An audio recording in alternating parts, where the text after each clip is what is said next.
I was shaking and I was really nervous, even though it was Zoom, I'm not shaking, but my hands are sweaty. Yeah, saying like some clients are fucking bitches and this and that, and I was like, yeah, dude, like I don't, yeah, like I don't know. If you don't want their business, just tell them like, hey, like go find somebody else. Like it's just simple. We're actually building a house right now down in Edinburg, Texas, just shy of 2,400 square feet. I never thought I would say I would be in McGowan. No, I don't really have a following on Instagram. I don't even know my user handle. And we'll see you on the next one. See you on the next one. Welcome to the Construction Royalty Podcast. We're doing things a little bit different. We have Irvin in the hot seat today. We're actually here for episode 101, and our original guest had to cancel today, but we have my lovely girlfriend. Hello.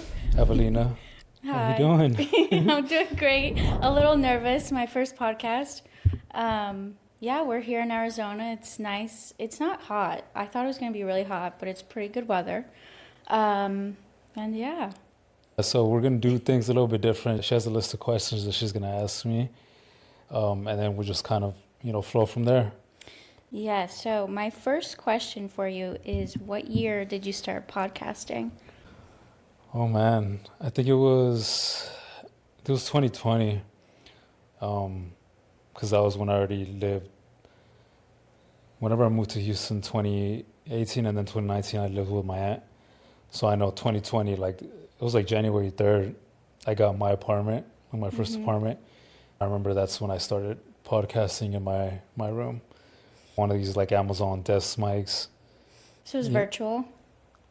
It was actually just on my own. It was me speaking, but it was one of these little table mics, USB it to the computer, and then you just hit record on GarageBand, and it just records the mic.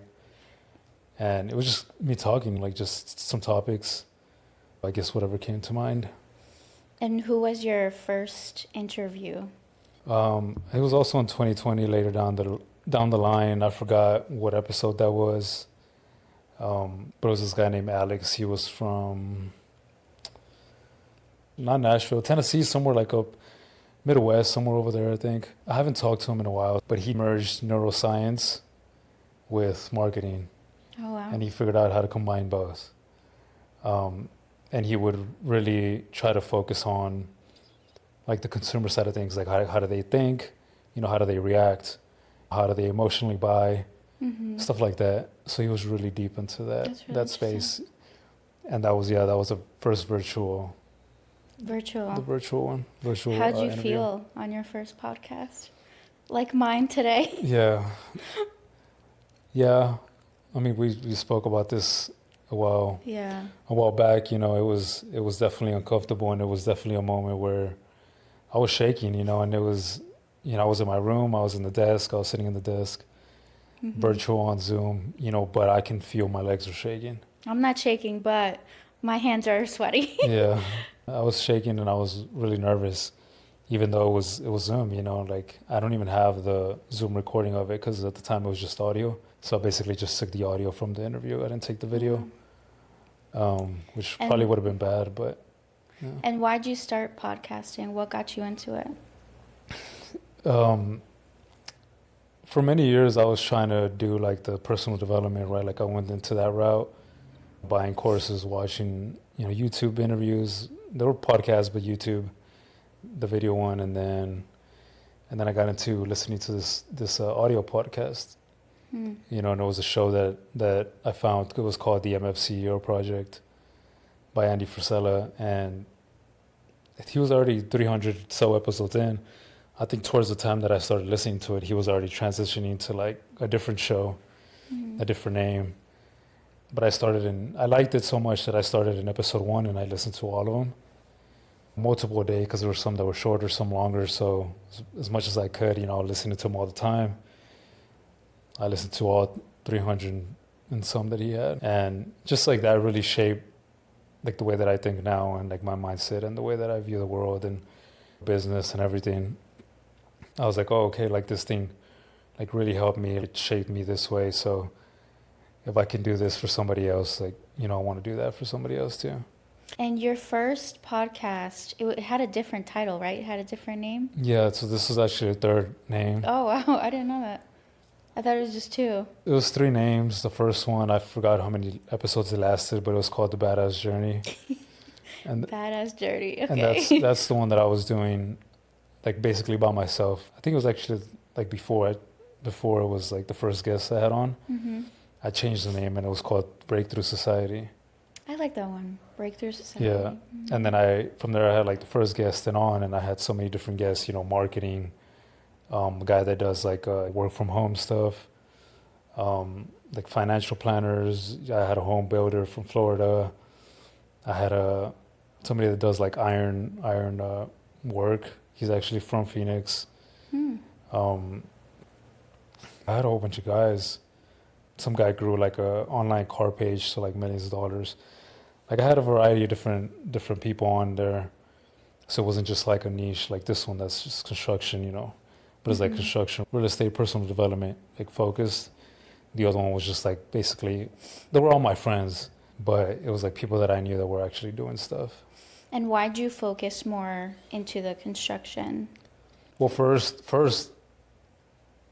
it was I was thinking between like the Breakthrough Society, which is like a general one, Mm-hmm. versus the construction focused, and I just didn't feel attracted to construction focused because I was like, oh, I don't really like nerd out on like construction tools and shit like that. So I was like, let me just do like general like business, right? But then I felt like, since I had like the electrical company and then I had a podcast that had really nothing to do with construction or electrical, felt like I was doing like two completely different things. Yeah. And it was, You got to was a narrow lot. in that audience. yeah, Right? and it was a lot. Like I felt like I was trying to do two different businesses that were not even related. So then I decided to actually go into construction focused because I'm like, okay, like it's kind of related. I can have guests on that, I want to do business with. I've had builders on here on the show from Houston that I can potentially do work for in Yeah, Houston, network. get us clients, other people that do smart home or, maybe they're real estate agents, that again, they know that I'm an electrician. I have my licenses and everything, so they can hire me to, for other clients, stuff like that. So then I can basically merge it together and bring on people that I want as my clients. Was there any one memorable podcast or one podcast that went like really wrong? Really wrong? Wrong, yeah. Really wrong? I don't think so. No? No, like bad or like bad guests. Yeah, there was one that actually never aired. Oh, wow. But because, so I think the guy was doing it, he was kind of doing like a podcast too. Another electrician, he was kind of doing it. It wasn't really, like he was just doing Zoom calls, Zoom interviews, but he was just doing it for fun. But he would record them and then he would post them on YouTube. So he didn't really call it podcasting, but he did it like, he would say that it was just for fun, just because he liked conversation with people, networked with like other electricians, construction people. And then, so I came on like his show, right? And then I think he posted it, like the video, which was like, it was cool, right? But then I was like, hey, like, like let's record one the other way, like that way I can post it on my construction show. And then I wouldn't say it was like bad, but there was like a little part of it where he kind of just started talking about like the clients, saying like, oh, like some clients are fucking bitches and this and that. And I was like, yeah, dude, like I Cut that don't, out. yeah, like I don't know about, like you shouldn't be saying that, you know what I Yeah. mean? Like if you don't want their business, just tell them like, hey, like go find somebody else. Like it's just simple. Yeah. But then like after we finished recording, I told him like, hey, send me the episode, right? Like so I can post it, get the audio and whatever. And he just never sent it to me. So that's why it never really aired. Never aired. But then at the same time, it was like, it's good. And you also do community events, right? Not recently, but when I lived in Austin, I have. did. That was 2022 and 23. And that was more construction focused too? Yeah. Or just business in general? Construction, real estate. Okay. So I did a few. I did at the office warehouse in Austin. So I think we hosted like 2 or 3 there. And then I decided to go to like a brewery or like food place and host them there. And then I think it was we went to 2 or 3 different places, and yeah, some of them were home builders. Mm-hmm. You know, the general contractors that would do renovations, real estate guys. And what year was the last time you did the event? It was 2023. 2023. Yeah, so it was. So you're due for a new one. Yeah, so it was before I left Austin. So the next one, where would you do it? I don't know. Arizona? No. It's a little far. Yeah, I don't know. I guess I would have to figure it out whenever I decide it's time to do another one. I just don't really want to like try to force it. I mean, there's a good amount of people in Houston, right? It's like a hub for everybody. That, you know, there would be a good area. I mean, it will be, but like again, I don't want to. Until I'm back there full time, you know, I don't want to force it. Yeah, that's true. Oh yeah, because you started a construction development. Is that what you would call it? Yeah. Construction development? Yeah, or real estate development. Construction development. Okay. And how's that going? It's good. It's we actually started in April, the beginning of April. So we're actually building a house right now down in Edinburg, Texas, out by the border. It's 24, just shy of 2,400 square feet, 4-bedroom, 2 bathrooms, 2-car garage. You know, it's gonna be nice, but the frame is almost done, so I know that's good. But I think he's getting to the point where he's gonna start adding like details inside the house. So he like first is like, you know, he has to do the exterior walls and then the interior walls. He has to brace them, you know, make sure they're you know, they're sitting tight, they're not all loose where they can fall. And then he starts doing the bracing for the roof, right? And then he has to finish the whole roof. And then after that, just like there's more detail into it, right? But after that, he goes back inside the house and then he kind of finishes doing like the ceilings, right? Like be doing like across the sign or, you know, putting like the rope lighting, the cove lighting that goes around, whatever. Like he has to do the ceiling designs for that. In the living room, we're gonna do the electric fireplace, you know, with the TV hanging, and he's gonna do a design that goes up. Nice. Yeah, with some hidden lights. Like he goes back in at the end and does like stuff like that, details. So he's getting to that point where he's gonna start doing detailed work inside. And how did you find the lot? Like, was that difficult to find? It wasn't, just because the whole area down there is growing, right? It's like there's a lot of developments. So really everywhere that you drive, you see, oh, there's a new neighborhood here. You drive a little bit further up, there's another neighborhood. And they're not all like single family house neighborhoods.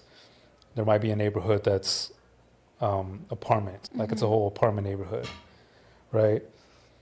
So there's neighborhoods like that too, but like really like everywhere you drive, you see neighborhoods everywhere. So like it's so hot down there that like if you just buy a lot in one of these neighborhoods, I mean, there's some neighborhoods that don't hit, and there's some that fill up real quick. I mean, you have to have like a market nearby. Yeah. You know, if it's you don't too far away, highway. Yeah. If it's too far away from the city, which some are, they're more like ranch style, but you don't have a lot of buyers there. Like if they're a little bit closer to like the city or going towards the city, like you can just literally buy a lot, build a house, and sell it. So you just drove by a piece of land and you're like, yeah, this one. Or did you have real estate friends that you contacted too? Just drove by, you know, and we do have a lot of builders like that. We do electrical work down there, so right. So we have a lot of builders that we work with. There's one guy that has 20 houses at one point. You know, there's another guy that has 4. There's another guy that has 3, 4, right? And I think we have 5 that I can think of off the top of my head. One of them has like 5 at a time, the other one has 20 at a time, the other one has 3 at a time, and then the other 2 have like 2 or 3 houses at a time. Most of them build in neighborhoods, new neighborhoods. Some of them do build custom houses for clients. You know, they already have a lot, then they hire the builder to build in their lot. Is that what you want to do later down the line? Custom builds? Custom builds for me though, you know. For you? What do you mean? To my liking. So you build the custom home and then you just sell it, or however it is. Yeah. It's not like somebody else is coming in and be like, oh, I don't like this, change this. I mean, I can do it, You know, I just think definitely like that'll be more hassle. That is Definitely the back more and hassle. forth. Yeah. Because then you have to get new permits, or no? Not new permits, but it's just more like dealing with the client. Mm. You know, if they want to change something, you have to change it. So what's the process? So you buy the lands, and then you have to have a surveyor or a permit beforehand. Like, take me through the process. Yeah, so you have to find the land, right? Mm-hmm. You have to find the land that you want. Good location. Good location. I mean, it depends if it's, you know, for you want to live there or not. But if it's just to buy, like to build, sell, you find the lot, you have to buy the lot. It depends like what kind of lender you're using, because some lenders don't require you to buy the whole lot 100%. Yeah, how much do you have to put down? You said it just depends on I think the it's lender? 20% Okay. with the bank. Or I know it's 20% with hard money lenders. And that was a long process with the bank too, right? Yeah, but we bought it straight out.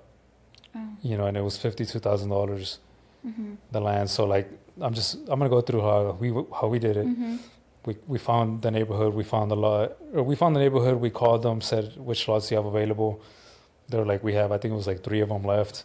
We chose one, and then like we bought it, the whole thing, 100%, cashier's check, and then you have to go through like the title company and all that stuff. Then we hired an architect, like the blueprint designer, to build us. I mean, we had to find like a design of the house that we liked, you know, and we're like, hey, we like this design. And then he put it on the paper, you know, he drew it out.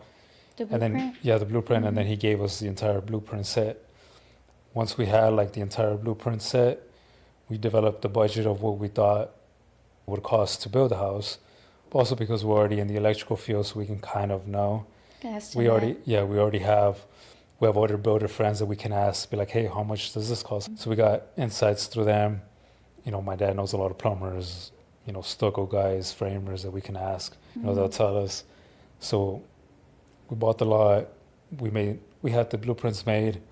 We developed the budget, and then I had to go register with the city as a builder, as a general contractor. You don't need that, but I'm like for the bank, for the loan. So how do you register? Just a piece of paper? Yeah, you just go and tell them that in Texas, you just go and tell them that you want to register. There's no courses or anything you need to do? No, you just go and tell them you want to register as a general contractor, and they'll give you an application, and you just have to fill it out and everything. Interesting. But then you need like insurance and like some other stuff that they ask yeah. for. Find the lot, get the blueprints done, develop the budget, and then you can go. Or I went to the bank and asked for the loan, and then they tell you like, oh, you need to have like an experienced builder under you, which we didn't, but we had, you know, a friend that's helping us out with the build because he has experience. So it's, you know, the build's under his name through the bank, and just to like help us out, you know, get things done a little quicker. And then, you know, the bank takes forever to do their loan. I think since like November-ish. It took like 4 months.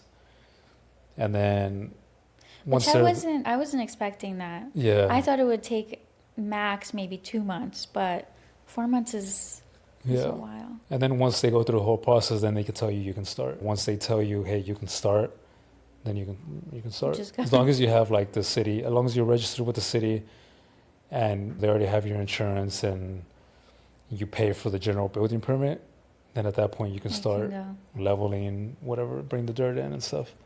So you can't just go into the office and be like, hey, sign some papers, I'm a general contractor, and start building.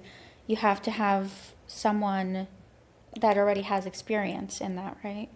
And be under them, basically. Well, let's just say if you have money, let's just say if you bought the lot already, and you don't need a bank, you don't need a lender, and you have $200,000 that you can use of your own money, then you can just go to the city, register as a general contractor, and then start building. Because you're using your own money. That makes sense. But if you're gonna try to get a loan from somebody that's not a private lender, traditional like bank or hard money lender, then they'll tell you need. That's different, yeah. A builder with experience, yeah. Because then they're gonna be like, you're barely starting. This is your first house, and you're asking for $160,000. Yeah. To build a house. Like, how do we know you're gonna pull it off? Yeah. But if you bring in somebody like, oh no, it's gonna be under him, like he's my mentor, right? Or like the bill's under him, you know, and this guy has, I think the bank said at least 2 houses. That if you've done at least 2 houses prior, then they'll give it to you. Okay. Okay, so now you said surveyors? You need to get a survey for the land? Yeah, once you start, or once you're about to start, then you need to get a surveyor come in, tell you like how much dirt you need, basically. Because there's a minimum from the curb, like the street curb. There's a minimum height above the street curb that the house needs to be, which is 18 inches. And it has to be all leveled out, so there's Yeah. no So he unevenness. puts stakes on the ground and he tells you where the level is, like the 18 inches above the curb. He marks it on the stakes.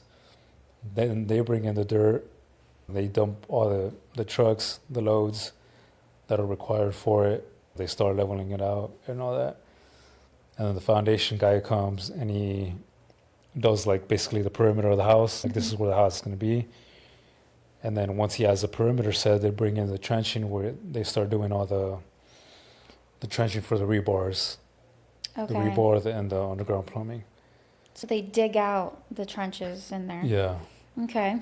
And once they do that, then the plumber comes in, runs his pipes, does all the underground plumbing. And then you have to get the inspection for that, make sure everything's good. And then once they tell you that's good, then there's a thing that I didn't know that you got to come in, you got to call a pest control company and they come in and do termite spray on the dirt. That was interesting. Yeah, I didn't know that either. And then once they do that, then that's actually like the city needs that too. So once they know that, oh, hey, you did it, then you can cover up all the dirt and all the plumbing and everything with this like the tarp?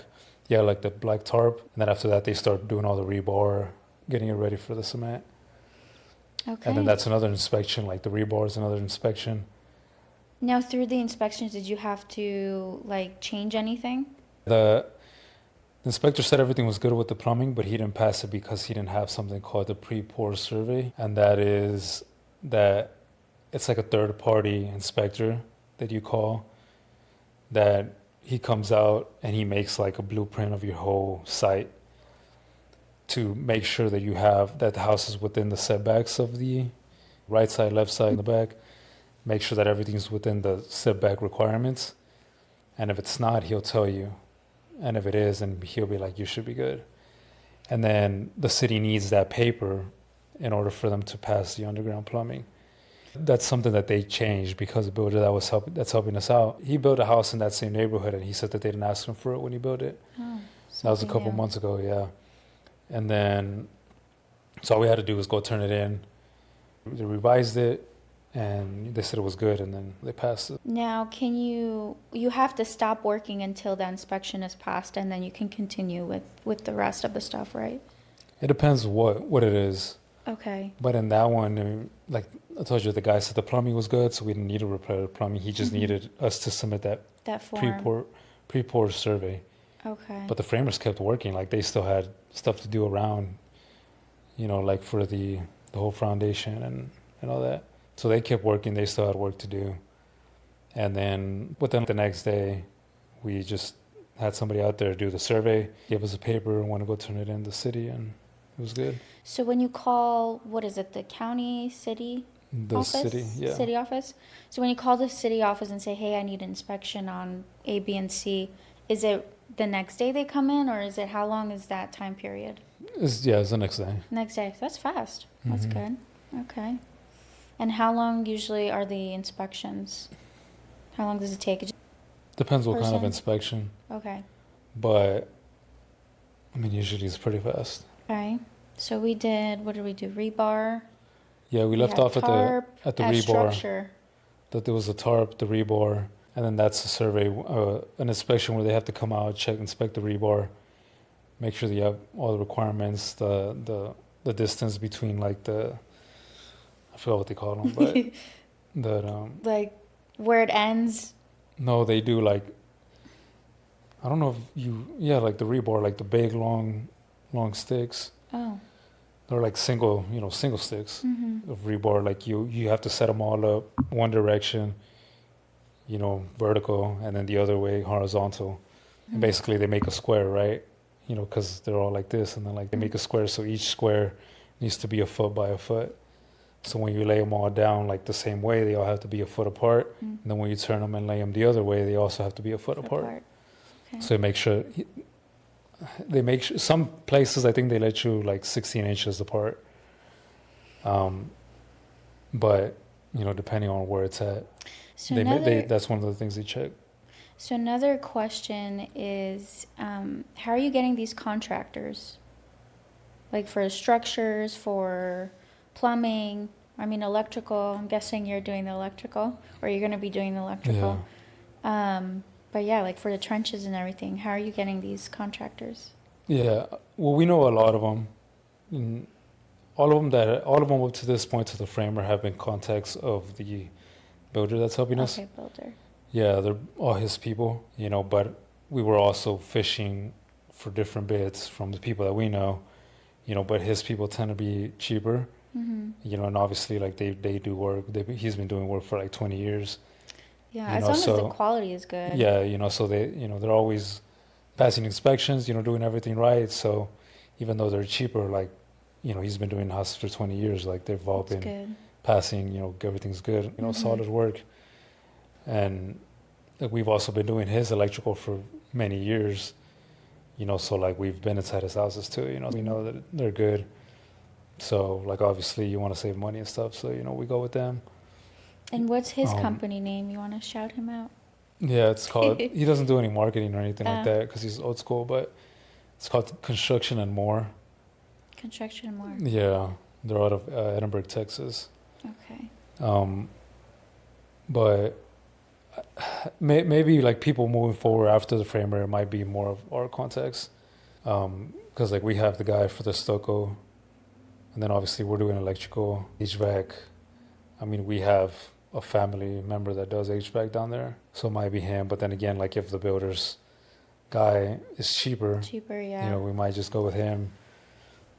Because, like, obviously, like, if they're licensed and stuff, too, they... Yeah. Again, as long as the quality is good, because you don't always want to go cheaper. Yeah, that's one thing that, like, I'm trying to focus on, too.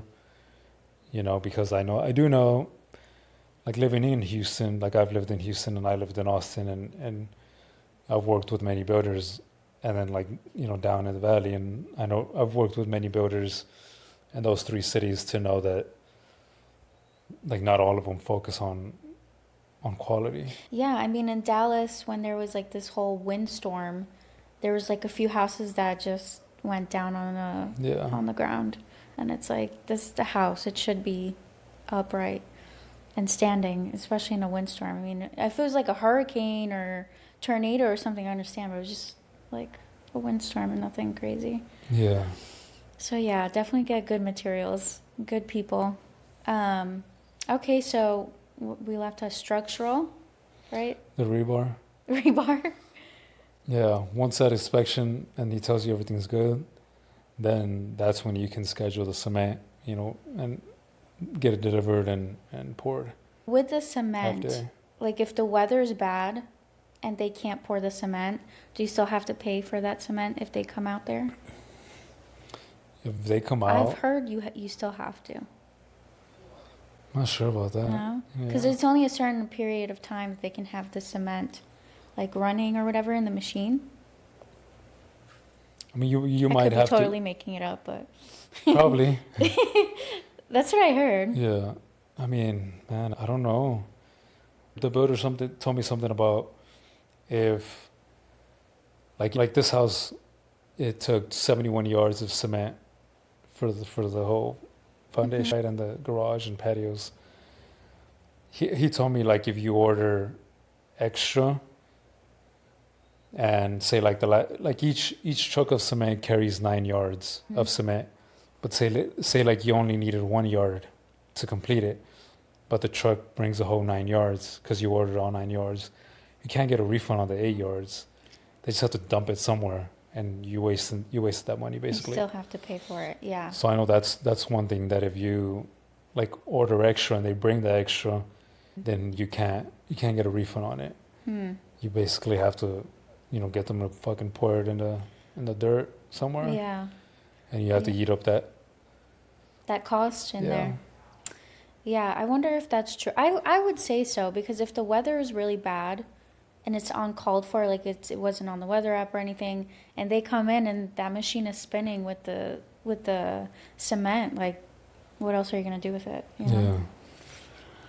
Okay, so we have the cement, well, the rebar, the cement, and now the structures, right? The framing. The framing, is that what it's Yeah, called? after the cement, I mean, it just, whenever we poured it, it was sunny. It was like it was sunny the whole week. We poured it on Friday, and then, Saturday and Sunday it was all sunny.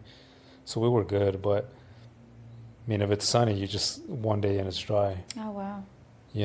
But I think some people let it sit for 2 or 3 days. And where do they have like a specific area where they pour first? Like with the front of the house? Because you have a porch. I think it depends. I think it really depends. Garage. Like we poured it in the back first because that was the hardest place to get into. Because we had to. There was like the neighbor's house is right next to it, and then on the other side you have the fence. Yeah. But then we couldn't get to like the far right corner, so we had to rent the huge like extension pipe. Oh, wow. So in order to get that corner done, so we got that corner done, and then we like. And you had to take part of the fence off, right, to get the Yeah, truck to get the past left you? corner. To get the left corner. Oh. So it really depends, like the foundation guy where he wants to start. But it's his call what he wants to do. There's the experts. Yeah. Yeah. So you just let him like do his thing again. Like the builder said that whenever he started, these guys he's still using the same foundation guys. He's like, you just have to you just let them work. Yeah. They'll ask you questions in the beginning just to kind of make sure they understand everything, and then you just let them work, and then they do everything. But he says that guy's like never failed an inspection, and he's really good and all That's that. good. And he didn't fail our inspection. So cement was poured Friday, and then foundation the framing started on Monday. Monday. That's pretty fast. Not this Monday, but I think it was last Monday. Yeah. Okay. And then they take about a week and a half to Week and a finish. half. 2 weeks, something like that. And then when does the roof comes last? I don't know. When does the roof come in? Like what part of the roof? Because the framing of the roof is done, but then you have to get the shingles up. Yeah, the shingles. So the shingles would go like just when the framer's done with it. Oh, okay. Because if it rains, you don't want the water to that's go true. inside. Yeah, you don't want to get everything wet. Yeah, especially if you have like your electrical in there and your HVAC in there. Like you don't want the HVAC, the ducts to get wet, because then it fucks up everything. So as soon as the framer's done with the roof, basically that's when you would like to get the shingles installed to protect everything that's inside the house. Mm-hmm. And what's the next step after that? Once the framer's done, and then once the framer's done, that's when you have your plumbing, your electrical, and your HVAC guy come in. And then that's around, like usually whenever we go and wire up a house, the roofer's also doing the roof at the same time, at that time, yeah. So it's like the 4 people, the 4 trades at the same time. And then after that, after the plumbing, electrical, and HVAC are done, then you have the inspection that's framing, electrical, plumbing, and HVAC at the same time. Okay. And then from there, then you start doing like your insulation and then sheetrock and all that. Was there anything that surprised you during the process, or that you didn't know before going into this? I mean, so far, Or something that was difficult that you didn't think would be difficult? I mean, the only thing that we really have had like some trouble with is like paying attention to like the blueprint a little bit more, because like there was like that issue with the pantry, or like it was the stove. Yeah. The issue with the stove and the island. Mm-hmm. Like I've seen the kitchen islands have cooktops. Yeah. Like I've seen that, and then a lot of them have the sinks in the island. Yeah, But I then- normally saw the sinks in the island. Yeah. I never saw the cooktop, so that's why when I first saw that, I was like, I don't know, it's a little... But then we odd. decided to put neither there. So we Change switched it up. Yeah, we changed it. So now we don't have anything there. But then we're gonna put the pantry. That's just gonna be like countertop, just to extend the kitchen a little bit further out. But my dad was gonna talk to the guy that's helping us, the builder that's helping us, and I think they're actually gonna meet today at 1. So no, they just finished. So it's 3 p.m. over there. So they probably just finished talking about like where they were gonna put the pantry, because he thought that there was still space there, is what he was gonna say. You could always put the cabinets in the island as well on the bottom. I mean, they're On gonna each have some side, for yeah. sure. And then that's one thing. And then There was something else. Oh, the windows in the front. There's gonna be like the front door center, and then there's gonna be they're gonna be 7 foot. Was it 7 foot or 6 foot tall windows by 1 foot wide next to the doors, which would have looked nice, but we didn't order them. You know, when I was talking to the supplier, like we just didn't see them. Yeah. So now it's like too late to order them. Yes. It's gonna take too much of a time. Yeah, so we had to. I mean, we had to like frame it up and seal them basically. So are you on site every single day? Like how long do you stay on site? Not every day. Not every day. Maybe out of the week I'm there like 3 days a week. But I'm probably just there half a day, maybe less than half a day. Is the builder on site? He's there more than me, Yeah. I guess it depends who's also working there at that time. So like when they were pouring the cement foundation, we were there for a little bit over, for like half the day, the whole morning basically. I think I left around lunchtime because we were just counting like the trucks that were coming in. So we can see how many yards it took, and see that they're not adding like an extra one, like the cement company, right? Yeah. What else? I think that's probably the day that I've been there the longest. I mean, the other day that I'm going to be there the longest is when we do electrical. I'm going to be there the whole day. That's true. Did we do all the steps? We did HVAC, electrical. I think we did. No? HVAC, electrical, plumbing, and then the roofer. And then after that is the inspection for all of the inside. Is the outside going to be stucco or siding or? It's going to be stucco. Stucco, yeah. Okay. The good thing about that neighborhood is they don't allow siding. They don't allow it? No. Why? Because they have it's like their standard for the neighborhood. Oh. Like it was like a two-car garage minimum. Oh, wow. Because some other neighborhoods, like there's houses without even a garage. That's interesting. There's some other ones that have a single-car garage. Yeah. This one was like two-car garage minimum. It was no siding. It was going to be like stone, brick, or stucco. 1,500 square foot minimum. I think the lowest value of any house in the neighborhood was going to be 260,000. So you can't build anything like lower quality than that, which is good because they're keeping a minimum. Like there's neighborhoods where like there's builders that we do electrical for that build like pretty nice houses, and literally right next to it somebody just brought a fucking trailer and just posted the trailer there, and now they live there and it looks like shit. Yeah, that's why when I drove by to that job that you were at, was it yesterday, 2 days ago? Yeah. And it was just like small little shacks, like 2 blocks down. Yeah, but that's different else. though. That's different. There's places where it's like literally the whole neighborhood's new, like brand new, and literally like somebody across the street put in a trailer. Yeah. And then the house next to it's like a real nice house, and then the next one's a trailer, and then there's the next one that's another trailer. It's just like, so you're wasting money at that point. So nobody's gonna want that location. Yeah. Yeah. All right. So you started in houses. Do you where do you see yourself in a few years in the development industry? Is it still in custom homes or more commercial, or where do you see yourself? I think for a few years it'll be residential, just because I really do just want to master that game. Just start focusing later on building $1 million houses, and just like that'll be like my standard of building. Down there where I'm at in the valley, like it's just like there is $1 million, $2 million, $3 million houses, but the market for them is not there.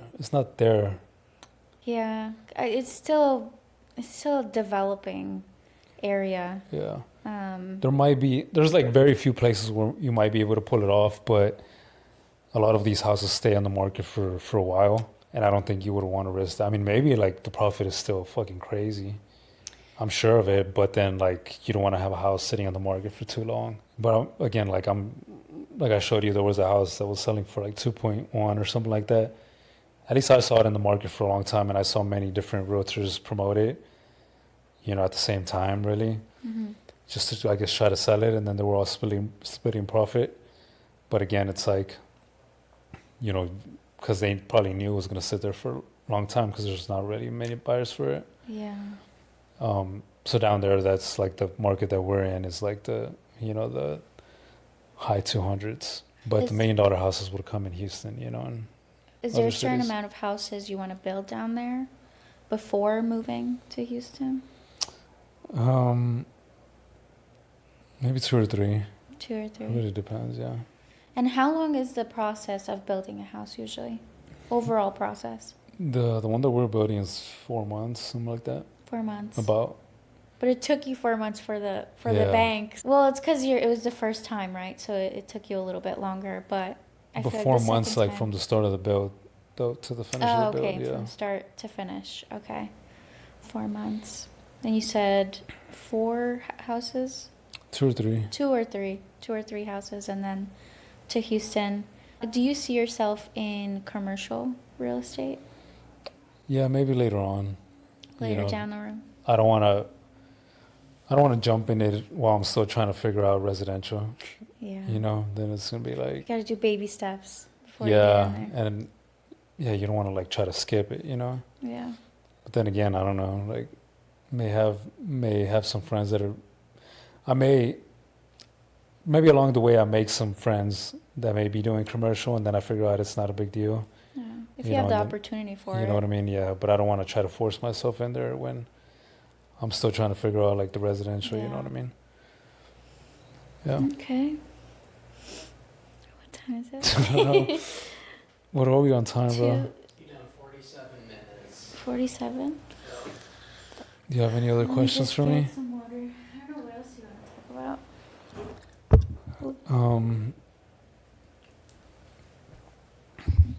What's going on with you? Right now, I'm staying with you in McAllen, which I never thought I would say I would be in McAllen. It's pretty wild. But so far, it's not bad, and it's interesting to see the whole process of the build and the construction and the steps and permits and. We were looking at a few days ago we were looking at doors, front doors, which is kind of hard to find, to be honest. Well, There's some that's doors that are nice, but some of them are like super pricey. Yeah, I mean, since the framer's already about to finish, he's doing more of the detail stuff inside now, or I guess about to start that. That's one thing that we need to do is order the doors. Right, just the front door. Mm-hmm. The same supplier that's providing us with the windows, he's doing the back door. And then we have another guy that's going to do a custom front door. So obviously, like the whole view of the front of the house would be, Do you know your different. color scheme for the house? It's going to be not completely, but I think most of the house would be white stucco. But some of the faces I would like to paint black, and then like a brownish color. It's a good contrast. Yeah, mainly because I mean I do like those colors, but also since our lot is like the first lot entering the neighborhood, we have like the neighborhood sign, right? Mm-hmm. Like the little wall, the sign there in the front, and it has those colors. It's white, black with brown. Like darkish brown. So we kind of, I mean, it's going to be right in front of the house, really. So we want to match it with the fence. Guess we can talk about... Where do people find you if they want to? With what? Where do people find you if they want to reach out? Hey, look me up on Instagram. No, I don't really have a following on Instagram. It's just Ewelina. I think it's with 2 A's and underscore. I don't even know my user handle. What about you, Irvin? Where does the audience find you? You can just go to @Irvin Retiz, IRVIN RETIZ. In my bio, I have my other Instagram pages. Are you selling any courses or No, anything? No courses? No courses. Not yet. No courses, just subscribe to my podcast. That's it. There you go. That's my course. All right. I think that was good. Yeah. I think we can wrap it up. That's it, guys. Thanks for tuning in, episode 101. And we'll see you on the next one. See you on the next one.